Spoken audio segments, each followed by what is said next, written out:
Japan is renowned for its robot technology. It is the leader in the world for automation and robotics. Recently, the Nomura Research Institute, a very prestigious think tank, has released a prediction that by 2035, 50% of the jobs that are being done now by regular humans will be done by automatons, robots, and that sort of thing.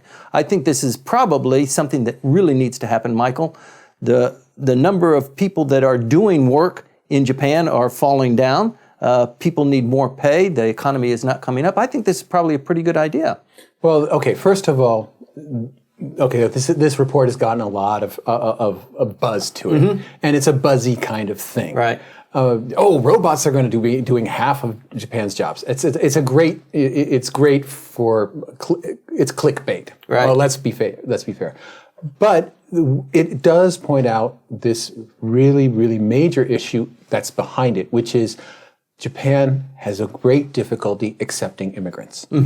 And if it's not going to accept immigrants in a large way to make up for the losses that are already occurring in terms of the overall size of the working population, then where is that labor going to come from? And robots is one of the favorite answers. Well, I mean, the first choice is let's bring, immigrants come in to do the work, the dirty work, the sweaty work that people... No, the first choice is women. No, the second choice is women because we want to keep the women, at home and maybe producing children, hopefully. But if they're not going to be doing that, let's make them work. Well, that's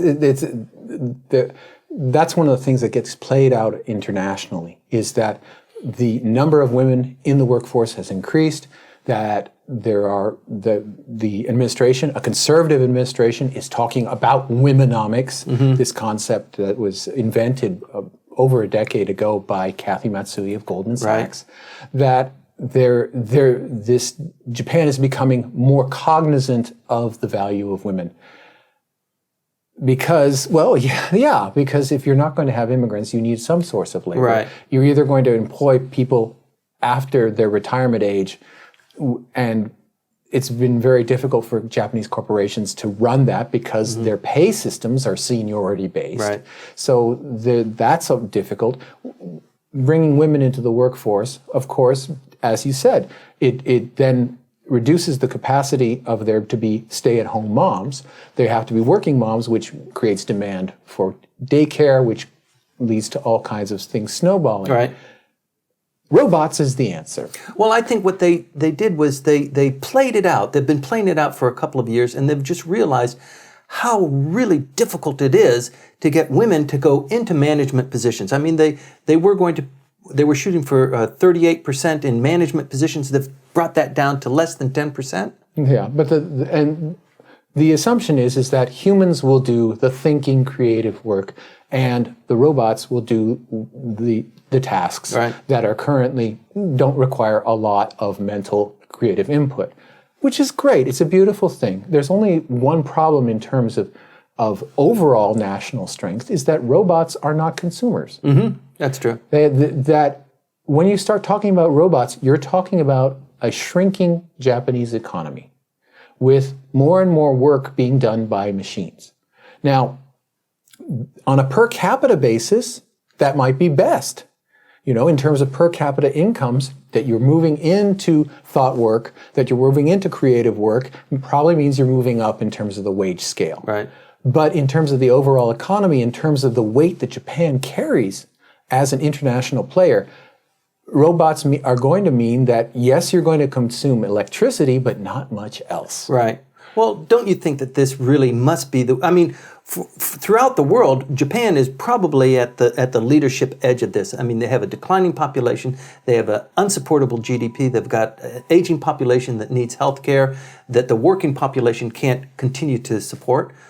Robots But they also have this fantastic popular culture of robotics, going all the way back to Tetsuan no Atomu. Yes. In English, it became Astro Boy.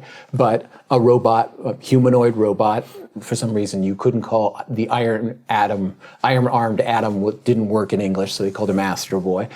But through Gundam, through all these different robots and humans living together in harmony, acting together. We have Doraemon, the cat robot for that. All that exists so that there is a great deal of comfort with robots. And one of the things that really differentiates Japanese robotics culture, there is a great functional capacity and a great functional component.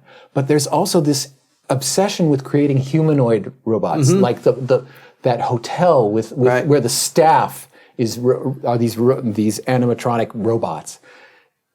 It's kind of creepy at times, but they have that, and so with that as a base, this concept of robotics, particularly in terms of elder care, where there are simply not enough workers at the pay levels that are offered to bathe the elderly, take them from one place to another, make sure that they take their medicines. Well, we were talking earlier about the Prime Minister's pronouncements, and one of the pronouncements was no one will leave their job or feel like they need to stay at home in order to take care of their elder parents.